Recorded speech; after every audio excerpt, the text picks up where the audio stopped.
I always feel like there's, 20 clients any time during the week that are looking for a new veterinarian or want information. And I want my hospital to be the one that pops up for them on a digital basis.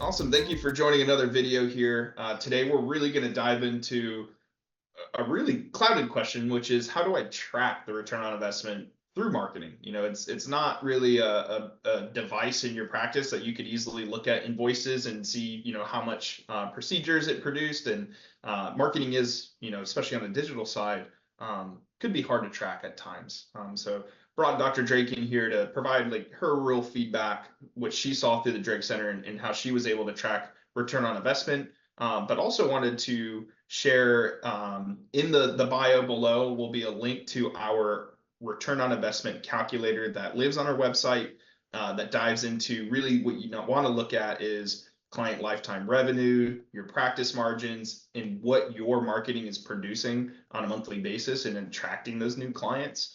And then below the calculator is going to go into all the information, all the math that was created in this formula to track that return on investment. So definitely invite you guys to go and check that out. But for now, Dr. Drake, what was really a successful measure for you in the Drake Center when measuring return on investment with your marketing Yeah. efforts? So, I mean, I didn't really realize that I was a big marketer from way back when, even when marketing was a bad word, when I graduated from school. But I knew that to me, marketing just simply meant I thought we did a really great job for patient care and client service, and I wanted my community to know about it. So that to me is what marketing is. Very different, back when I first bought my practices to what it is now, but it's staying in touch with how the consumer behaves and how they get information so that you can be top of mind for them when they're going to look for a veterinarian or getting information from you as their current veterinarian.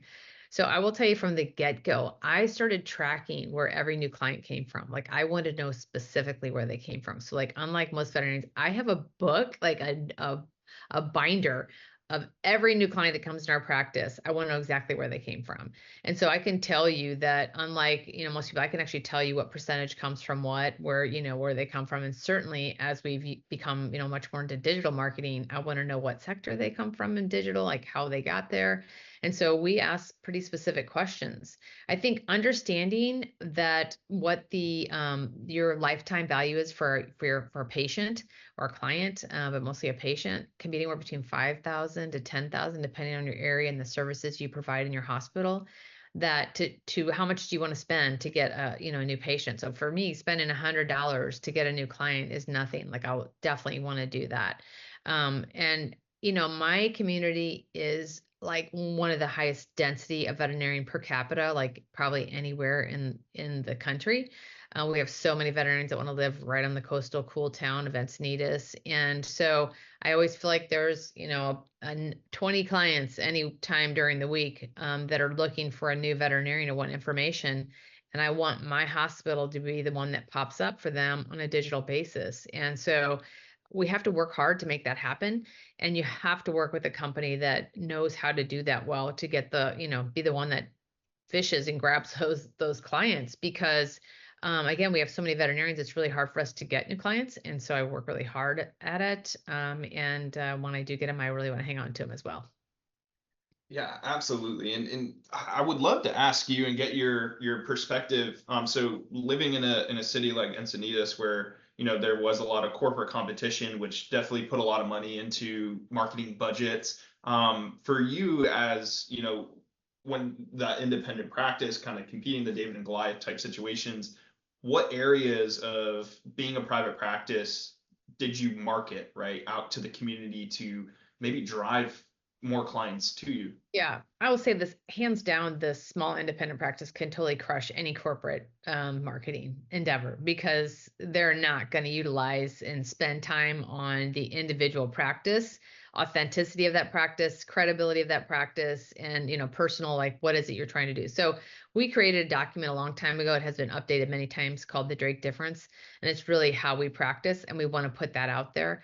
Like urgent care, there's everybody in there, like so much urgent care has popped up all over the place now. We've been doing urgent care and been open 7 days a week for many, many, many years. So we just at least want our clients to know that, make sure that they have that information that we're here till 7 o'clock at night.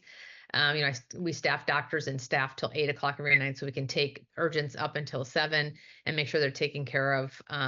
So things like that, we want to make sure that the community knows about it. They want to know how we do, like really treat everyone on an individual basis, every dog, cat, family. They're all different in their situation, their lifestyles, and we look at them all as individuals as opposed to just like, everybody gets this or everybody gets that. So we want everyone to know about that as well. Absolutely. And how did you adjust marketing strategies, especially with the introduction of the internet and Mhm. Google and now there's Google search engine optimization. Right. How did you kind of progress from 1992 to, especially 2020 and beyond? What changed? Well, I mean, 2008 is when the cell phone came out, and I remember it very clearly. It's also when all the markets somewhat crashed and, economics were different. So it's a really important time to pay attention to how the consumer's behaving. And that's what I've always done because I'm not trying to trick anybody, but I just want to know how are you getting your information? And, so of course, Genius Vets, started 9 years ago. And I became a co-founder because I felt like I wanted other veterinarians to have the information that I have, an understanding of getting that information out there. So I would say the veterinarian doesn't have to do all this work, but they do have to have some basic understanding. Otherwise, you're going to have a marketing company sell you some nonsense that is not reaching consumers at all. It's not reaching your client base, and you want your website to be working for you. You want all the systems, your social media. You don't want to just put cute pictures out there. You want to have it working for you. So you really do need to work with someone who has a deeper knowledge of this, so that they can give you strategies and programs that are going to work the best. And what would be your advice to a business owner, right? Practice owner, but really any business owner in any industry that might see marketing as a cost center, right? And they see, oh, here's an X website that could, do it for $100 versus this website that can do it for 300. I'm just going to go the $100 route. What is your kind of perspective on like seeing marketing as just kind of like a something I need to do, and more of like a cost center than an ROI driving Yeah, product? again, I mean, my goal is always just to let the community know what we do in the Drake Center and how do I get that information out there. So you have to find, I mean, marketing companies, there's so many that are unethical and they're not providing the services they do. So, of course, the company that I work with, Genius Vets, is the most ethical and the highest performing. And I hate for this to be commercial, but I truly believe that, or else I wouldn't be saying it. So I'm sure there's some other decent ones out there, but it's really finding a company that you think is going to listen to you and your needs and what it is you're trying to accomplish in your business at this time. And monthly, like next steps, next steps. Because I always tell people it seems a little overwhelming when we start talking about building your own content, making videos about what you do in your building, that kind of thing seems overwhelming.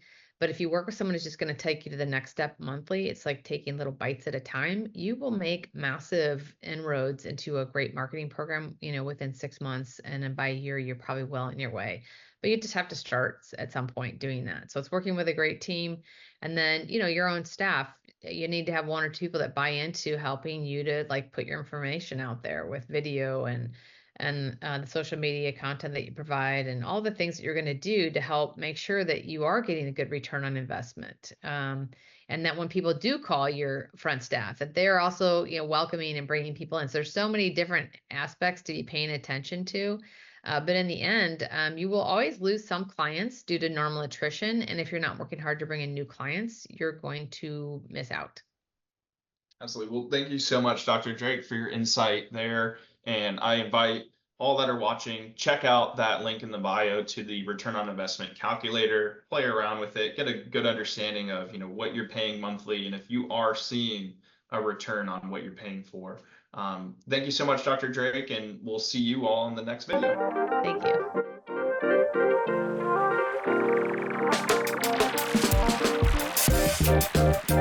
you.